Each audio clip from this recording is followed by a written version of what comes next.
Hello, Gemini. Welcome to your reading with me, Cindy. So if you couldn't tell by the thumbnail, Gemini, this is a High Priestess week. So we're doing my High Priestess reading, which I haven't done in a while, actually. But what we start with, we're going to start with a card for you from the Witches Oracle deck. And I'll show you because there's a lot of different Witches Oracle decks. So this is the one that I use because it does come up as a question quite often because it is a very unique deck. There's an incantation in it as well that you will get. But you got to stick around to the end unless you fast forward, because I will do the incantation for you at the end once the whole reading has come together. But you will at the very beginning. Look at that. That's nice. You have the Phoenix at the bottom after the pre-shuffle. Well, yeah, it is the Phoenix because there's another, oh, and the familiar Phoenix. Wow. So that's almost like, yeah, I've been there, done that before.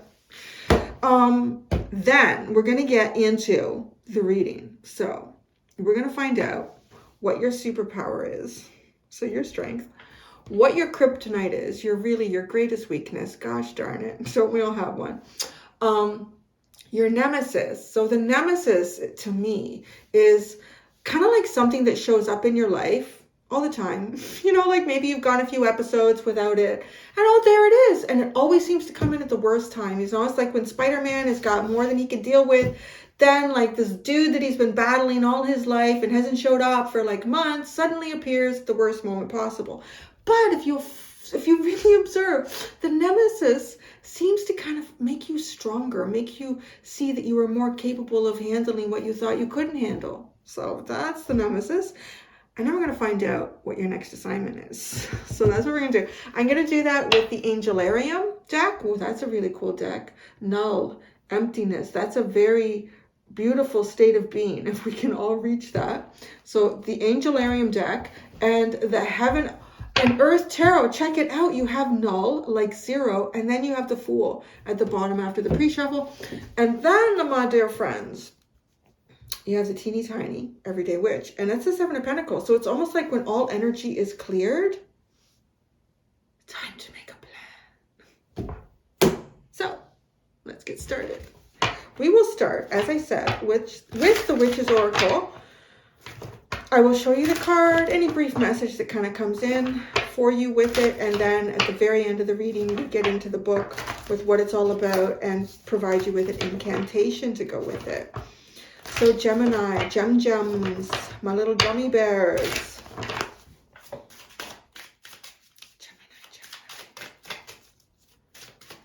An incantation, a Witch's Oracle for Gemini in this very ethereal, esoteric, high priestess, witchy week. Whoa, look at, you got 2, you're gonna be like that, like that. Whoa, look at you, like I'm talking to my witchies here. We got witch and mortar and pestle. So you're making magic. You should be making magic. You need to put the right ingredients together, but you have them in hand, so you can do that, Gemini. Oh, very interesting. At the bottom, you have chalice, and that's the only one. Well, drink your potion. I don't know what your potion is, but this is like having the knowledge to concoct something, having the tools at your disposal to mix this concoction together, and then having the vessel to consume the concoction. And you can look at that in a lot of different ways, right? You can look at that in terms of the things that you tell yourself, and you consume that. Like that's something that you would, digest, and that would assimilate into your body, even like as simple as that, the things that you tell yourself. Or this could be, so take it from that level all the way over to the other side, where literally maybe some of you do practice some form of witchcraft or sorcery. It's so flexible, right? Because I think even people that are like holistic, like very holistic, naturopathic, utilizing herbs, not from our environment, putting those together and consuming it. Like, yeah, it could be like mental consumption or physical consumption, but you're the one kind of in charge with it. So be aware of that. Interesting, right? So we're getting the ball rolling here on High Priestess week. So Let's start with the Angelarium deck. Lily's just getting herself comfortable there. Little Gemini dog, just getting comfy. She always supports me in my readings. She's always nearby. Such a goodie. Okay.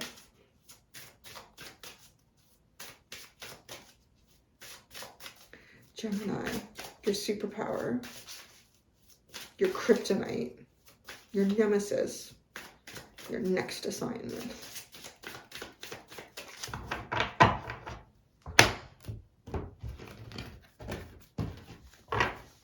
Your superpower, baby, the crown, spirituality. You receive information. Ooh, I like that, because even if this feels a bit like your witchy information, like you just have a knowing. Okay, the other thing that I'm getting with that too is you have some sort of a natural capacity to tap into your own Akashic records here. And I want to say Akashic records, but I feel like periodically in and out of your future, but there's some ability here to tap into your past and you don't even know that you're doing it. Like you just naturally gravitate or have some natural talents towards some certain elements of your life here, and that you do. Like you can tap into that and use it. I think a lot of people have that ability to some extent, but this is being highlighted for me to you. So it's something that you probably utilize a little more effectively than others, getting specifically with the crown and the spirituality, particularly the fact that you have the mortar and pestle and the chalice. This is like preparing something and consuming it through magic, preparing magic and consuming it.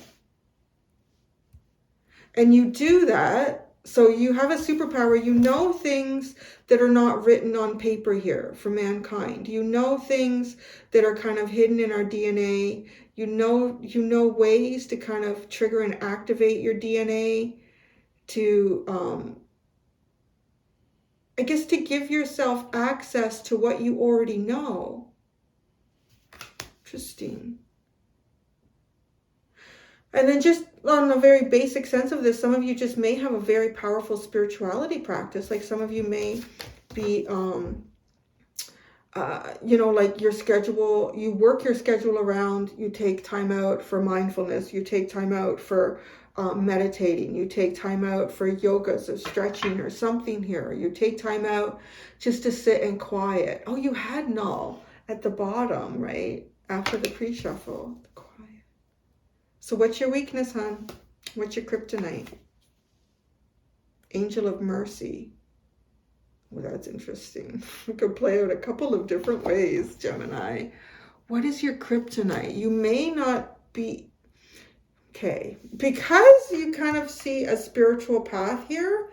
Remember I said, like, and I feel like this is truthful for pretty much almost everyone on the planet. Like anything that I ever bring out in a reading that says you have an ability to do this, I think everybody has an ability to do whatever that could be. But there are times when the message comes out and I feel like it's coming out for you in this way, where you have a more natural capacity, a more developed way of doing something or of tapping into some sort of information. So that's being highlighted here for me in this reading.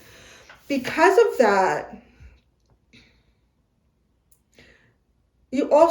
you have divine wisdom. So because you have divine wisdom, you sort of know what truth is beyond the veil, what truth is beyond illusion, manipulation, false programming, anything that, is basically created by mankind and then perpetuates and perhaps even becomes something toxic. When those that you feel, you should be able to see this. How can you not see this? You may not be particularly merciful with that. I want to see how this develops, because it's coming in like that for me, because there's this beam of light coming into his head. See that? And it's like knowing, here. I want to say, maybe I should. I've had too many bad experiences with religion, and particularly very judgmental Christian type people. Anyways, and that's not to say that other people aren't judgmental with other religions, but there is almost a kind of like this biblical sense coming in with this too, well, let's it. Like, I want to just, as an example, like almost like a Noah energy. Just seeing like the false way of living, the destruction, the lower vibration, the utilizing one's lower needs without considering other, like it's just, this really low way of living. And then God speaking to Noah and saying, we gotta wipe this shit out because it's just gone down to the toilet. This is like a mess. So dude, build a ship, bud, and put like, take your wife and your kids or whatever. I don't know. And just get one animal from each. We're just gonna start all over again. That's God, right? Like, it's almost like, because in a way, like, that's source, and we need. So I feel like the whole experience of Earth is, because it's 3-dimension. It's a dimension that is new. The Earth, like the cosmos, started as a thought, and then thought expanded into a sound, and then sound expanded into physical. Like, it's just very, how it develops. So really, the physical is the newest thing, but it is the least touched by divinity, by source, by the cosmos. So the idea is for the 3-dimension to eventually become this pure, more pure. I don't know how pure it can actually become if it's 3-dimension, because that is not what source is. But anyways, it's this idea to purify relationships. And it doesn't, like, you don't have to be Noah. So maybe here, I still get the odd comment. So I don't know. There's a lot of people out there who are Jesus, and you can empower that energy. You can take that energy in, I guess. But like, I also, when the message is so big like this, I don't want you to feel like you're not living up to it in some standard. Like, you could be living up to this with your own children. You could be living up to this in the profession that you've chosen. You could be like, in your own way of doing this. And it has an effect. It's like the butterfly effect. So at whatever level you take this or you utilize this in, you're having an effect. You're changing things. So you may not show mercy, because I want to say, if you believe that story of Noah and the ark and like washing away all those sins and that everything, God did not show mercy. So, right, it's funny how that's coming in for me, because I mean, just if I wanted to read this very simply, I would say, you know what, you're a bit of a pushover here. You're too merciful. You let people take it. I don't think that's what's coming in, because your strength, your superpower is being connected to source. So, and source is beaming right into this dude's head. The light is shining right into their head. And he's got swords, like, and he's got a big ass sword, and he's got a scale, and he's also got another hand here. He's got 2 hands holding what looks like magic energy. Here, take a look at this card. I hope you can see it. I don't know if I'm holding it properly for you. It's fascinating, all the things that are going on there.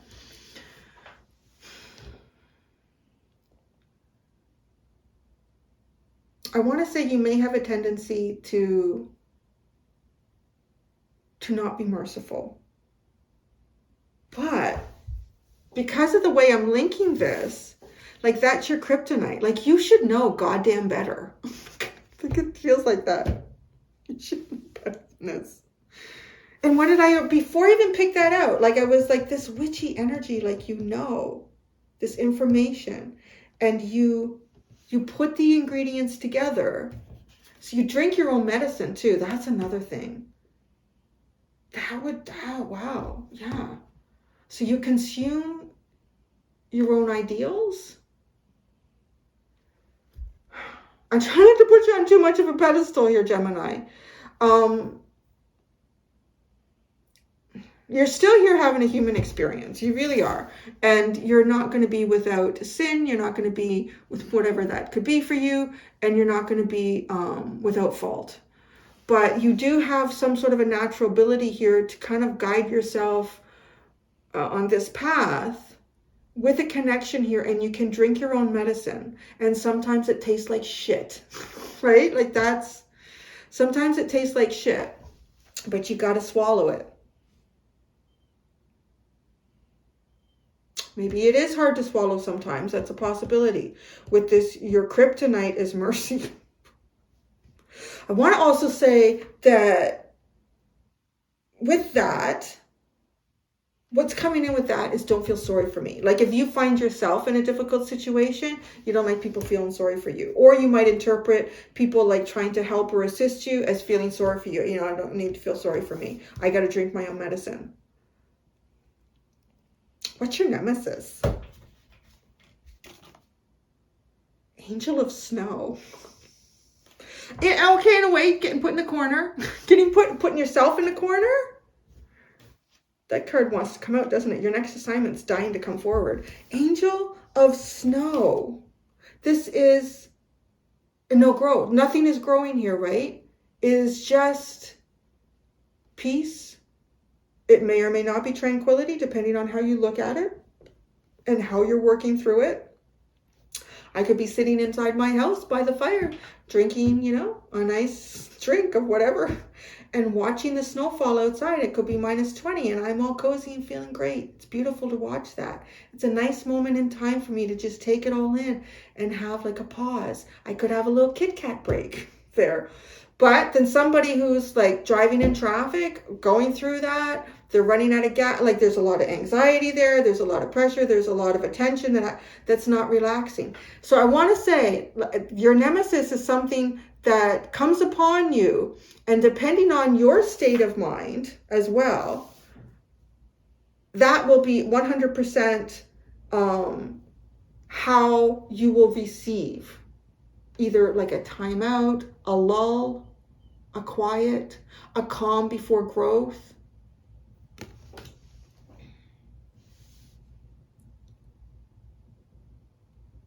A lack of ingredients to put into what it is that you want to make too, because we have, like when I picture the witch with this, what you have here with the witch, the mortar and pestle, and the chalice, you need to plan for this too. If the witch is living in an environment where, you know, things are seasonal. So if you find, like, right, if you've planned ahead, if you've been diligent, if you've done your due diligence in any part of your life here, you can get into winter and you can be fine. You can drink your medicine through that, whatever that medicine may be for you. There's a lot of metaphors in this reading, but, you know, if you guys know me, there's people that don't like metaphors. They've gone their own way, which is okay. Because, yeah, I have to be me, they have to be them. So here we are together. Isn't that nice? But if you haven't planned ahead, how do you get through the winter? There's nothing to put in the mortar and pestle, right? There's nothing here to make magic with. Or you find yourself in a state of, you know, perhaps alchemizing internally, transforming, waiting. Geminis tend to be, I don't know, the ones that I find tend to be pretty active. I want to say a tendency to hyperactivity, even if they don't seem like they're always physically moving around, although many of the Geminis that I know do tend to like be busy. They just seem to be busy, but that's Mercury too, right? I mean, it makes sense. Mercury tends to be busy. They tend to be quick with their words, quick with their mind. So, quiet, stop. Dance through the snow. That's your nemesis. So this is something that shows up throughout life for you. Did you prepare for this winter lull? Are you feeling like I want to be really busy and active and do things of growth, but there's nothing supporting me to do that right now? So no matter how connected any of us are to the divine will continue to challenge all of us, because all of us are here to be challenged, right? Your next assignment, it's dying to come out. Oh, well, the Angel of Truth. You have 3 angel cards. Aren't you a sweetheart? 3 out of 4 angel cards. That's interesting. 3 out of 4 angel cards. The other one is the Crown, Keter, which has something to do with the Tree of Life, I believe, in this deck. I might be wrong, but I'm feeling that right now. We're definitely talking about chakras too, so energetic points and lines of alignment to source and destiny and fate. So truth, your next assignment is truth. So that could be many things. That could be discovering some sort of truth about yourself that's been hidden from you or that you haven't wanted to look at. That could be divulging some sort of truth. expressing something of yourself that hasn't been expressed. And it could be discovering some sort of truth outside of yourself, right? Oh, it's interesting. Very interesting. To me, it looks a bit like this might even come in a meditative state. So it might be some sort of like a download even. As he's sitting here floating, kind of what almost looks like crossed legs. And two of the hands from the set are sitting like this. And then there's another one holding this chalice, holding the chalice of magic. Well, interesting reading. Holding the chalice of magic. What's at the bottom? Oh, yes. Angel of verdancy. Oh my God. How are these really? That's crazy. That's really crazy. So one of the things I'm going to say, when I'm finished doing a reading, I don't pick up the cards and shuffle. I pick up each card individually and put it in a separate spot on the deck, and then I shuffle. So I find it really fascinating when cards that have been together in a recent reading are still together in a reading. So I want to say it's been a couple of days, but I'm sure these two cards were connected in either Aries or Taurus, because those are the only two that I've done before you, and as well as the left hand of judgment. Now you have a new one though that appears with this. Just give me a second. You have root connection, angel of verdancy, left hand judgments. Root, left, and then angel of rain, and right hand empathy. What's going on here?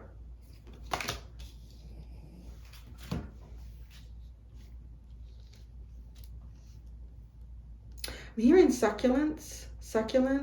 This is a very green and rich card. There's so much growth and abundance here. But it feels like the energy moves this way to get to this point and to create something three-dimensional out of the ethereal. That is the challenge here. Whether that's a thought, it's a knowing. Yes, well, pretty much all of that. And to make it real, tactile. The first step is the right hand of empathy. Interesting. With the angel of mercy, that speaks very strongly for me, for you. Empathy. Empathy is a key here. So if there is something that has occurred and you know better and you don't see why someone else shouldn't know better, empathy is the key here to some sort, like we're going to look at every key, every step to this abundance. And it's to show a way almost, because this giant tree is holding this light, right? And the elk are coming in. The beasts are coming in towards this light, this magic, this beacon that the tree holds. So empathy. Angel of rain. Now those two coming out is almost like allowing emotions to pour forward, to pour forward. Now, if mercy, now I'm also even getting for some of you, you may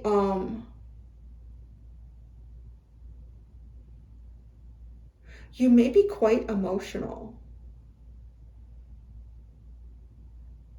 And I want to say, right, because I occasionally, like, I in and out, I'll watch different readers and stuff, because I'm always still fascinated and I'm always still learning, you know, different ways that people interpret different cards and the different ways they interpret combinations of cards and things like that. And I find it fascinating to watch.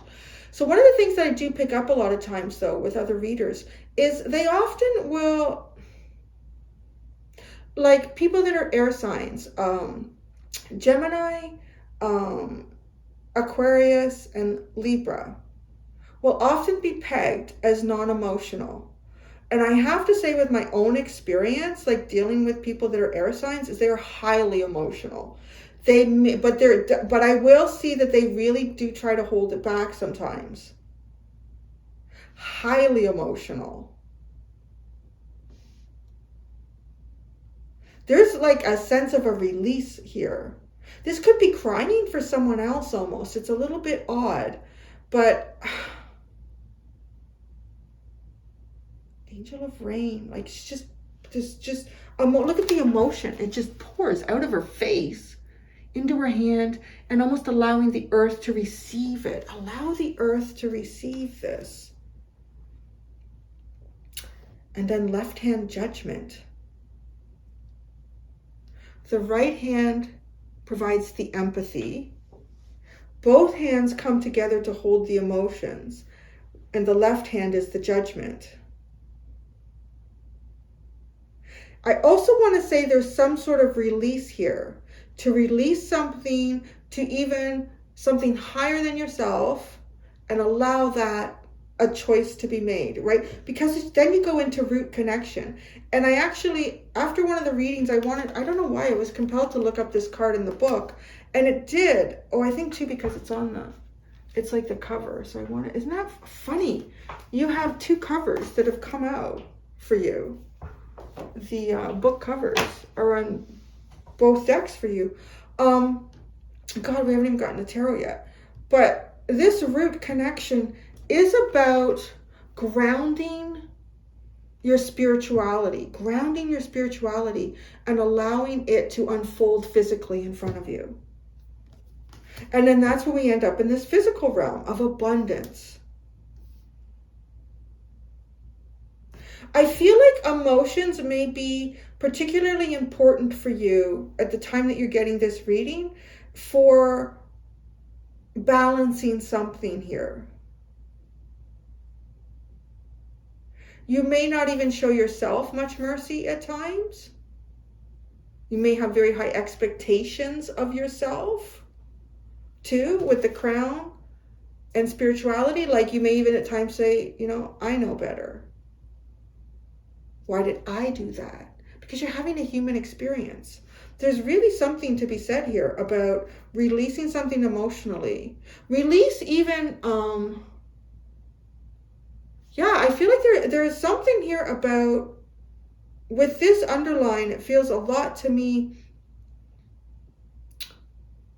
being too hard on yourself. Give that to a higher, like allow earth to take this in and allow the cosmos to judge it. And then when that happens, you will observe your future fall in front of you. And this future is beautiful abundance.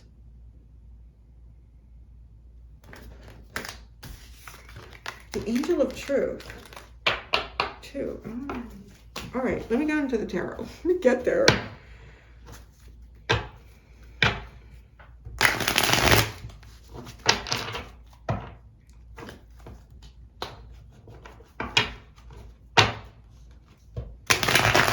Oh, it didn't go well.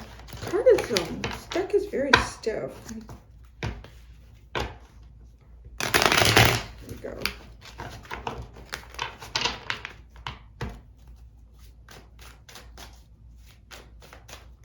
Okay, so I'm doing two cards.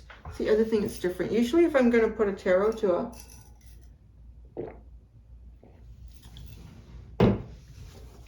an oracle card, I'll do like either one or three. We're doing two.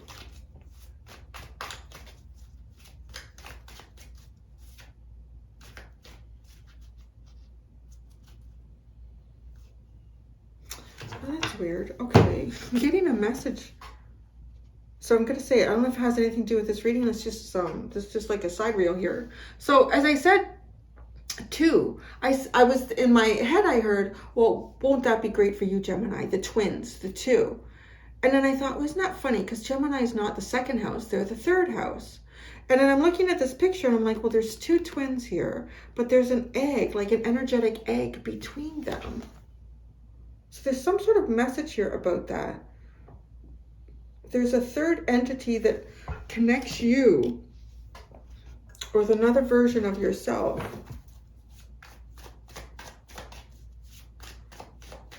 Your community, which would make sense. And that could be close family.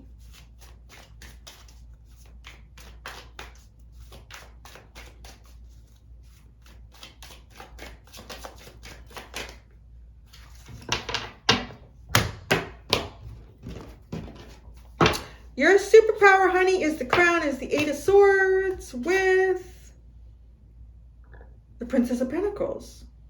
It's like the Page of Pentacles. Eight of Swords. You can't see a way forward, but it's almost like you know how to move forward. Like, even if you have no experience in this, that's what I'm saying. With the like Princess, Page of Pentacles. Even when there doesn't seem to be any way forward, I don't know, you have a way of getting yourself out of many different situations, I would say, because with this Eight of Swords now, it feels like it kind of goes beyond, you know, just having a natural ability to play the violin or carve sculptures. I don't know, right? Like, it's could be your first time in a scenario and you kind of have a way of figuring out how to do it. Even like if you, human self, this is your first time experiencing that. This human self, it's certainly not the first time experiencing it in other lifetimes, and you're able to tap into that somehow. Honestly, it's fascinating, like, right, with this Eight of Swords, I mean, that's a mental prison. It's a mental prison. There's no way forward, but the page is very studious and finds a way, learns their way forward. So I want to say too that you're probably experiencing a lifetime of, well, it would go a little bit with this too, the Nemesis, of many blocks, like mental blocks, certain things playing out in particular ways for you where you are kind of meant to get in your head and at some point feel like, you know, I can't figure this out. There's no way I can get out of this. There's no way I can make this start moving forward. There's no way I can succeed here. But you find a way. You do. But it's not easy. Your kryptonite is mercy. The Ten of Wands. The Two of Swords. Wow. I don't think you let up on yourself. Wow. You don't let up on yourself, even when you're not getting an answer. That's that comes in here too, right? So oppression and peace are what these are called in this deck. It's the Ten of Wands and the Two of Swords. But here it's called oppression and peace. So you don't let up on yourself.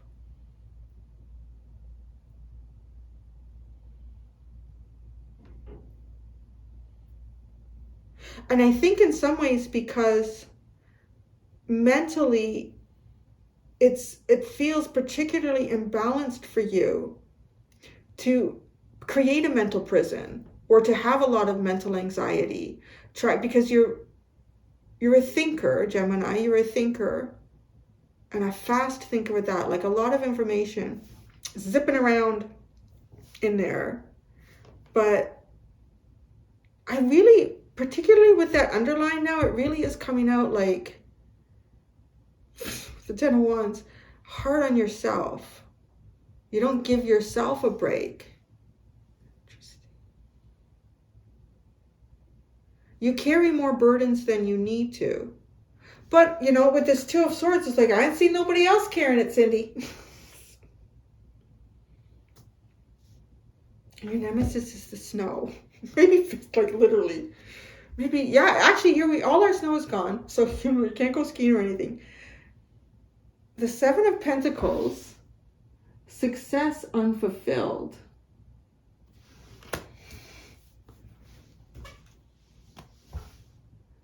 And the Princess of Swords, so two pages, the Page of Swords.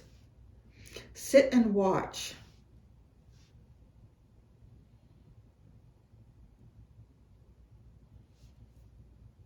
Over and over again.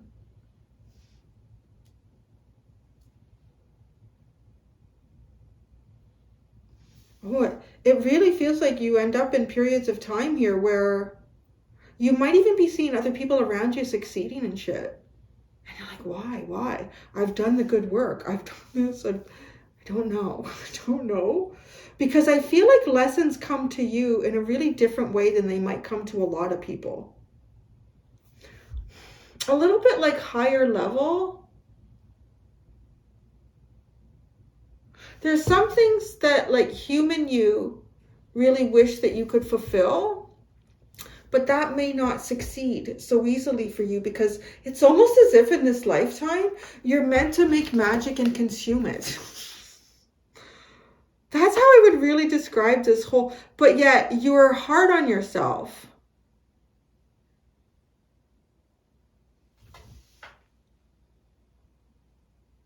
This is taking a hot minute here to reassess your plan. Because obviously, right, the Seven of Pentacles is a success unfulfilled. It's not working. Oh, Larry, if you only knew, the squirrels are like all over the deck. He's sleeping in my kitchen sink. My kitchen sink. My bathroom sink. It's like they know. It's like, right, when the cat is away, the mice will play. The squirrels will play. Watching for a plan. Watching for... See, if you haven't planned, you don't have the right ingredient here with the Seven of Pentacles. You have to be prepared. So sometimes you find yourself ill-prepared or not prepared for something in some way. And it's like, well, that plant's not coming up for another 4 months. So all you can really do is wait and watch. Or your next assignment is the Angel of Truth. So, oh damn, the High Priestess. Oh, when the Eight of Cups. Oh God, what does that say? And it's calligraphy too. So oh no, it's not calligraphy. It's cursive. Oh shit. My glasses. I had to go and buy a bigger purse because I don't like purses. I'm not like really girly girl. So I try to have the smallest purse possible, but I can't fit my glasses in it. So I had to go and buy a purse that can fit glasses because abandoned success. Abandoned success.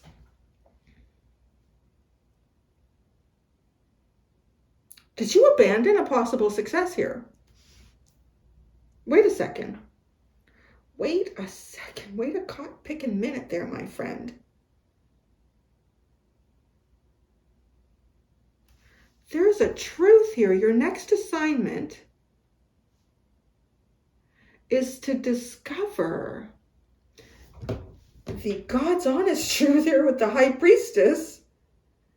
You've abandoned some sort of success, something that could have been successful. Right? Your nemesis is waiting and watching. I can't do this anymore, maybe.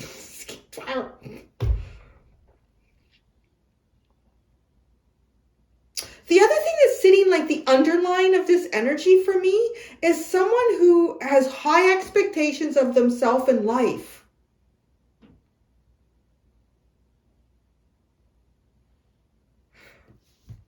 But gosh darn it, life in the universe, like just take a minute here. Just sit back for a second.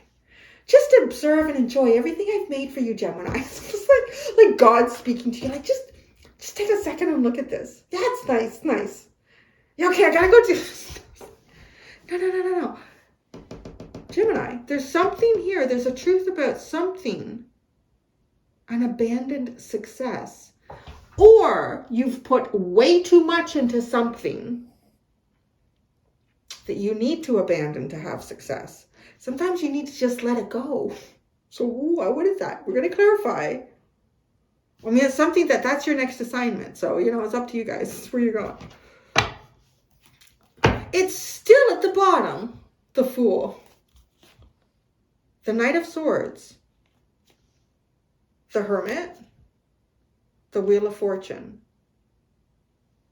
The Two of Pentacles.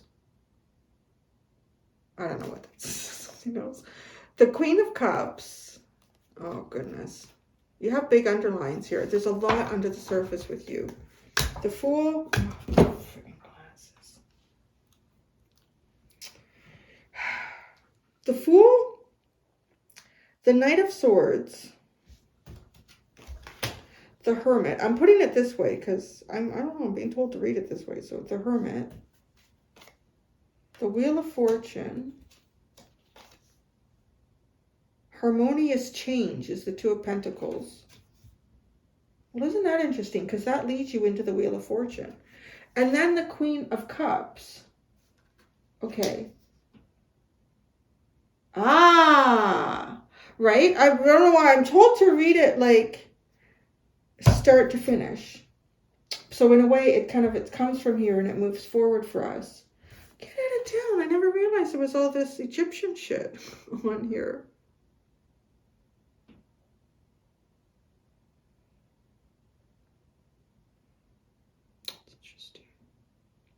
Anyways, give me a second. Okay, the truth is the Eight of Cups, right? There's a power in that. Oh, remember this under? Oh, the Angel of Rain, mercy and rain. This is being kind to yourself, being gentle to yourself. In a way that, like, I want to say you'd almost cry. You know, like if there was a friend that was going through something difficult and you could feel all their pain and you just sit and have a good cry with them. But this is for you, for yourself. And then right then, judgment is able to come forward and you can watch the 3-dimension unfold through you. There is an emotional block here. But the emotional block feels like it's a result of having expectations too high of yourself.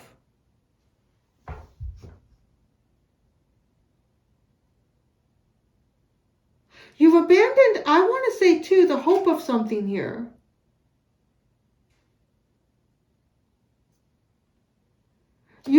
It's almost, okay, it's like you've come to a decision to abandon the hope for something, and you've abandoned that by removing the emotional context of it in your life.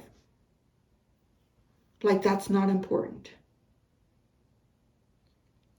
Because it's the key to moving everything here with this Queen of Cups. It is feeling everything as deeply as you can possibly feel it. And this brings harmonious change. This brings physical balance into the world. And this changes circumstances. It changes deep thought, penetrative thought. Slow-moving penetrative thought moves into swift thought and action for a fresh beginning. It's like all of this water that perhaps even you have even yourself come to believe. Oh, he's unsheathing that. Interesting. Anyways, all of this emotion is the power to create. Oh my God, that's interesting. Really? Okay, why not?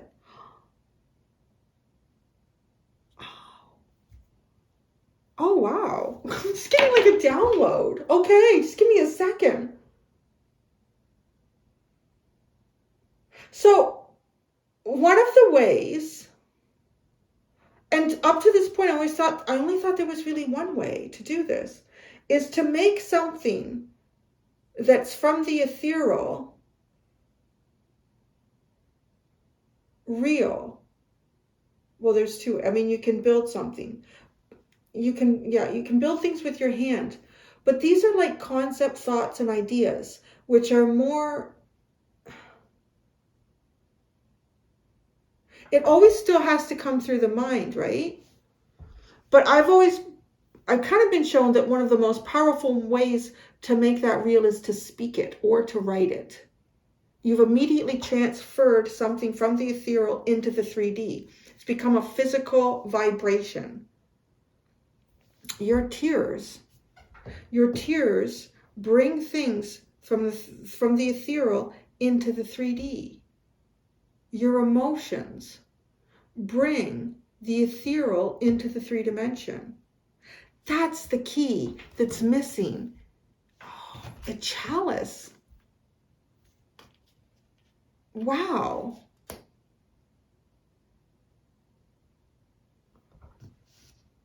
So I'm like, I just downloaded that. I'm not sure where it goes yet with your, I'm trying to take I had to take these off to think. Whoa. Because the minute this emotion is is utilized, even just saying that, you see how like I had no warning that my throat was about to cut out, but it's almost like to show you there's another, if not equally powerful or more powerful way to really manifest is your emotions here. To feel it. And it brings it into the 3D and it creates physical balance.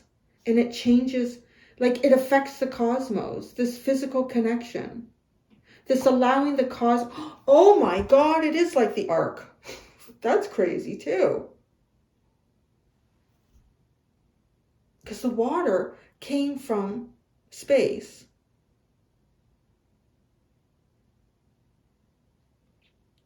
And so you're made up of so much water. Your frequency is in this water. Your intention is in this water of yourself. You could probably pee too. I don't know. No, I'm being shown the eyes because they are the windows of your soul.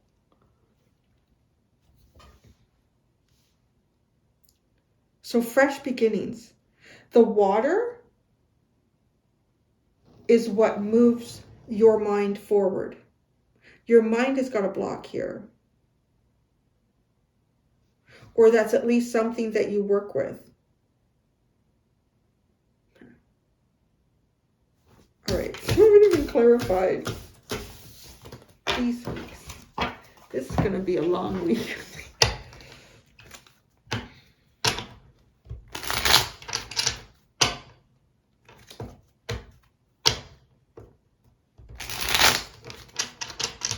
Like I'm seeing like somebody who's creating a concoction, who's manifesting something. And then it's the tear that drops into the chalice with the other ingredients that create the magic, that create the ability for something to happen.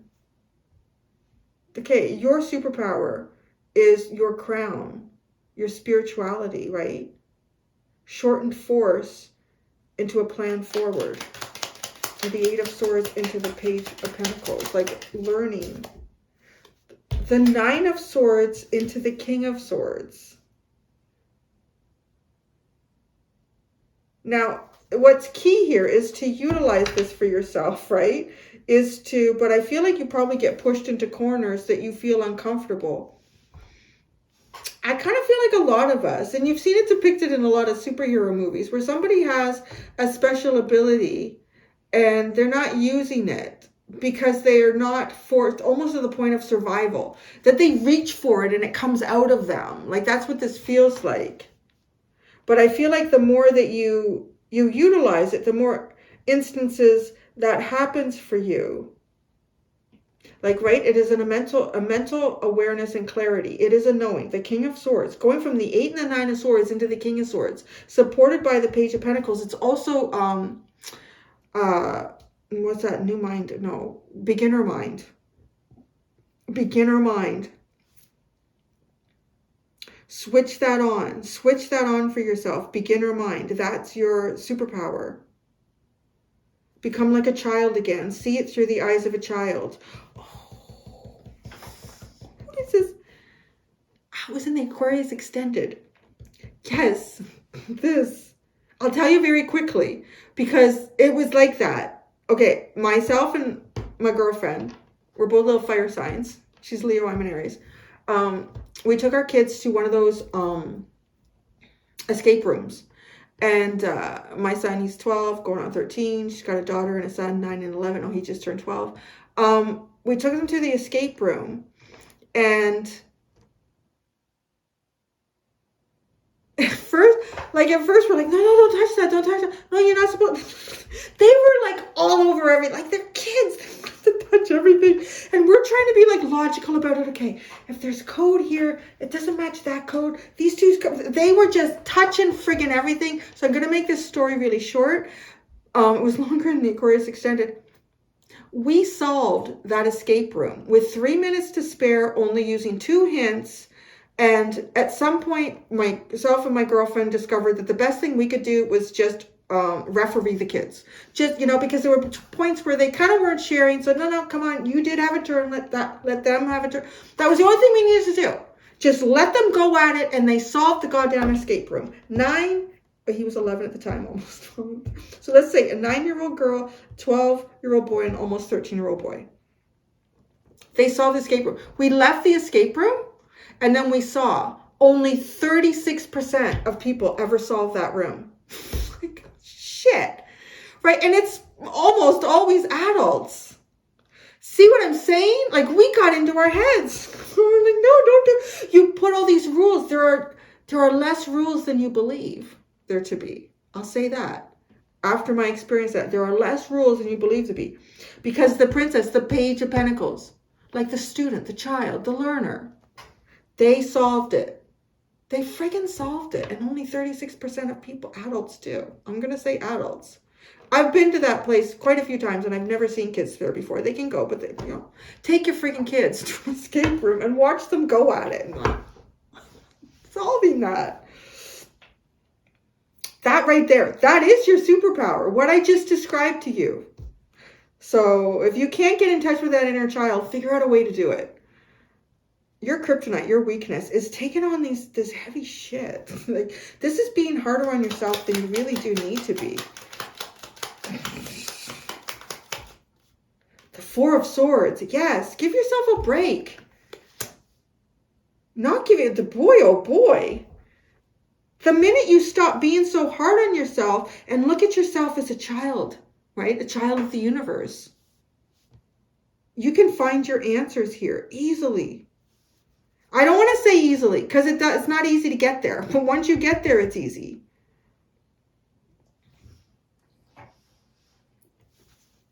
Your Nemesis, what makes you stronger? The Angel of Snow. God damn it. Planning again, success unfulfilled. And then I feel like the Princess of Swords is like observing. I'm going to do these separate. What are you observing here with the Princess of Swords? I feel like you're observing other people finding success and accomplishing things that you would like. Wow, the Queen of Wands and the 3 of Swords. Other people shining brightly. And this, like, a deep pain, a deep-seated pain. Success unfulfilled.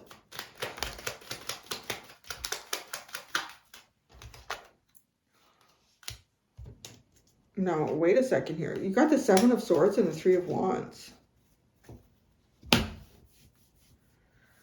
What are you trying to pull in? Of course that's going to be unsuccessful. The 7 of Swords and the 3 of Wands? What is this? Now, wait a second, because the 7 of Swords, they're looking up. But to me, what looks like, it looks very much like how a heart becomes deformed in heartbreak. Scientists have shown it, they've proven it, that the heart does change shape during periods of great loss, of emotional pain, mourning. And there's 2 swords cutting through it, right? It always has looked to me, this plaque, like a 3 of Swords on the wall. And this person with the 7 of Swords is, so, what do you, like, Snow. Angel of Snow, just give me a second here. Angel of Snow. I heard Angel of Slow. Ah, the 6 of Swords. Angel of Slow. Snow. Slow. The 6 of Swords. Movement here. Your Nemesis is not getting the movement that you really want to have. In something here. Something from your past. Haunts you? Like haunts you. Something from your past haunts you. Because you're replanning almost is bringing this in as something that you're meant to face. Gosh, it almost feels like a nemesis that you never face full on over and over again in life. But it's like the energy of it interferes with your manifestation. You never face this Nemesis like face on, head on. But the energy of this Nemesis keeps coming around. It is very frustrating.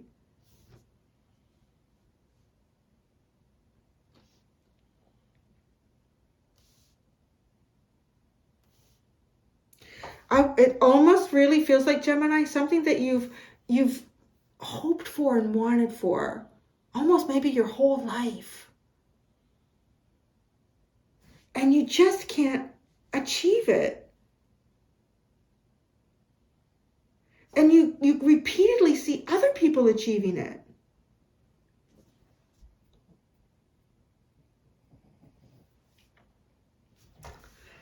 Your energy looks okay right now, but I am going to say this has the feeling of a fallen angel. And be careful how this plays out for you, because it's almost like a test or a lesson. And it meets you over and over again. And I don't know if, like, I'm not seeing the devil, but this what I'm reading here has the potential, if you don't stay in touch with your inner child, it has the potential to become like seated in lower frequencies. Gosh darn it.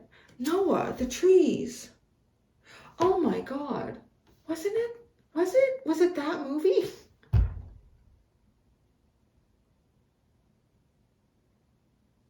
The fallen angels. No, they were rock people.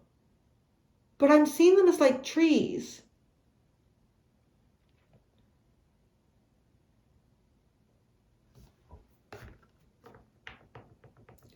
There's a debt to pay here.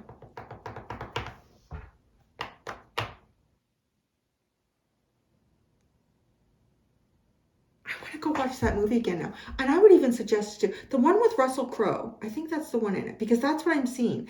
And the fallen angels became like these rock people.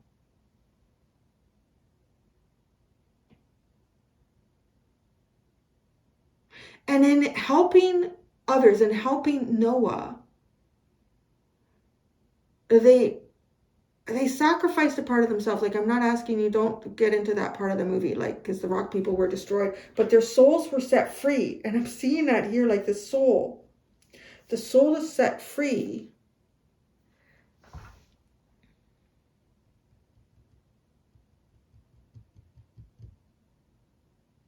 Too hard on yourself. Oh my God, are you like a fallen angel? I'm going to say like a fallen angel.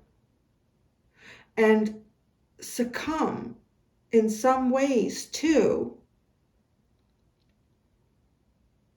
desires, selfishness, all the things that come with being human. Such an interesting reading. And judging yourself for this. But not even like, so not even necessarily the energy of the fallen angel. I want to go back and watch that. Why did they become fallen angels? Somehow they betrayed God, and I don't remember how they did. But this is more like, this is almost like, I want to say even, you know, like a starseed energy coming in to try to make a difference in the world, but then finding yourself wrapped up in the world and wrapped up in all of the things that come with it, all of the burdens, all of the excess, even finding yourself trapped in it, right? This Two of Swords, getting yourself out of it. Oh my goodness. This is such a long read. I don't know. I think the average, you know, a lot of readers you'll see, like their readings are only like between 13 and 16 minutes long. That's because that's the average. The majority of people will only watch a video that long. I'm telling you. So I'm sure a lot of people have tuned out, but this is interesting shit, because now this really is feeling like a fallen angel, like being too hard on yourself. Free your soul here. It's almost like you are the one. Stop. I want to say too, if you see other people succeeding in things, stop feeling like this is because you're being punished for something. You carry a lot of weight on yourself. You put a lot of weight on yourself here. This angel of truth. Can we go there? Yes, the angel of truth. I feel like we're even uncovering it here. Your next assignment is the Six of Wands. It's success. There you go. It is success. The truth. The truth. The High Priestess. Here you go.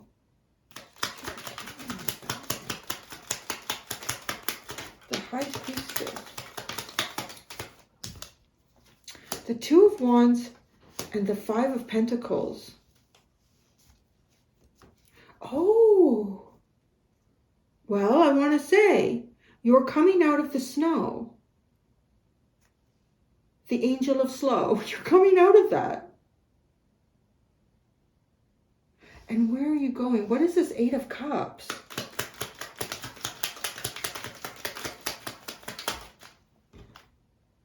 Wow. The Ace of Wands and the Star. It is like a significant spiritual download that you impregnate into the earth. It's beautiful. I also want to say some type of dynamic healing occurs here.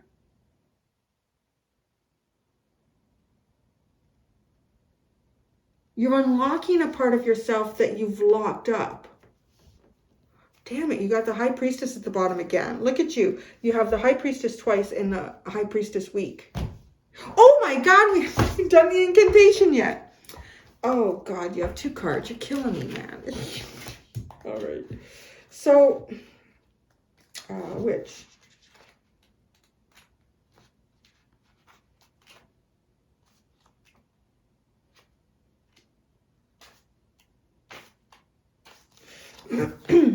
Which? So I'm going to read to you,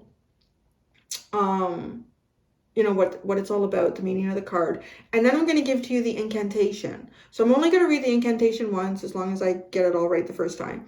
But I do believe if you want to utilize the incantation for yourself, say it 3 times. I always find too, when you say it, like each time becomes stronger and stronger and stronger and more forceful. The frequency should increase. Excuse me. There was a time long ago when witches were honored and revered. They respected and worshipped the cycles of life and the earth, including the phases of the moon, the changing seasons, birth and death. They learned to make use of the earth's gifts and natural cycles, and thus were viewed as healers and wise women. They were the ones the people went to for guidance and in times of sickness and need. Old writings show that if a witch came to visit, the lord and lady of the house would give up the high seat to her, a very powerful way of indicating that the witch had higher authority. Meaning, in life, the witch herself is a magical tool in her own right. In a reading, the witch is the most powerful card of all. It represents you and is a reminder that it is your intentions and energies that determine the results of any magical or mundane work that you do. The focus, concentration, and desires are within you and are always at your disposal to make your deepest, darkest, or lightest desires come to fruition.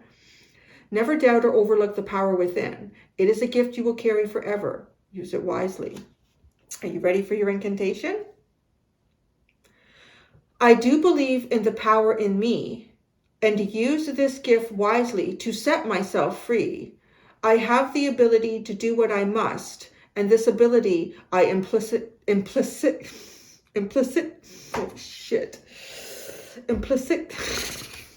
trust. I can't say it. Why can't I say it? Implicitly trust. Don't ask me to say that 3 times. So, and this ability I implicit. I can't say it. It's like one of those words when I look at it, I can't say it. Implicitly trust. Even then it's hard. All right. Mortar and pestle, since you're torturing me with 2.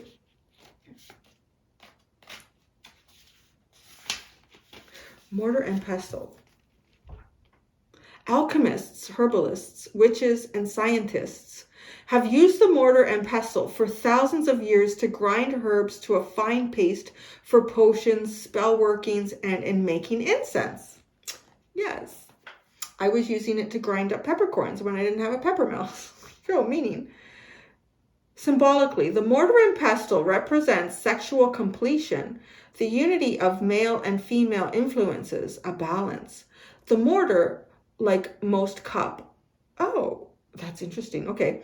The mortar, like most cup or bowl-shaped objects, as seen as female, a vessel. The pestle, a phallic symbol, is by itself a tool of destruction.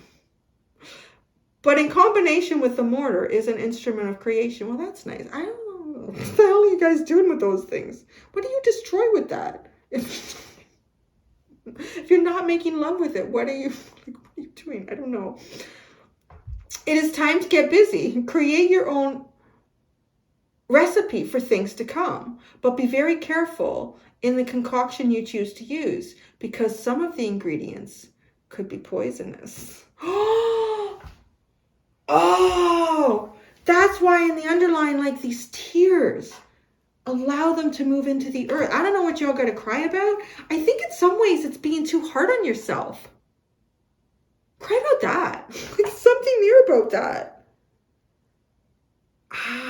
Because you have to put something in the chalice. You have to, I don't know. It's interesting. I need to read the chalice now. I haven't even done the incantation. Gemini's reading's going on for a day and a week here. Okay, the incantation, are you ready? With mortar and pestle, mix it up. Ideas and plans tossed in a cup. Crush and grind them one by one until I feel they are perfectly done.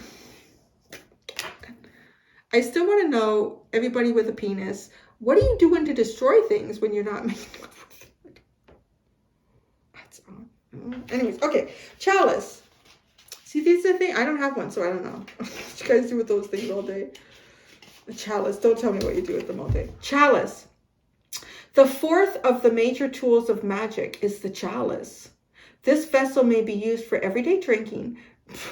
It's going to come out weird after what we just heard it described as. This vessel may be used for everyday drinking, but is usually reserved for occasions when it is felt necessary to pour libations to the gods or similar ritual use. Now, just stopping there too, I have read, interesting, because we are talking about the chalice as also being the cup, the vessel of the feminine, that the feminine is an avenue to God. And so when somebody makes love to a woman, that is their entrance into the heavens, right? But there has to be like purity and all sorts of like high vibrational, like it has to be pure.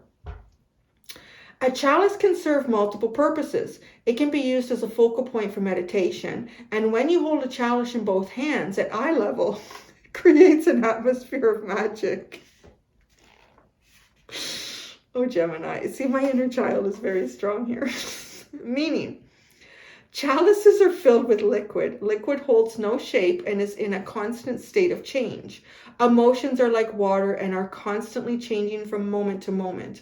Emotionally, you've been sloshing around and coming very close to spilling over. It's time to steady yourself so that you can carry on and do all those things that need to be done.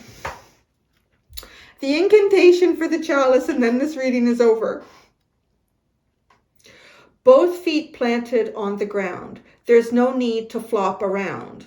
Calm and balanced will be the way to welcome in each brand new day.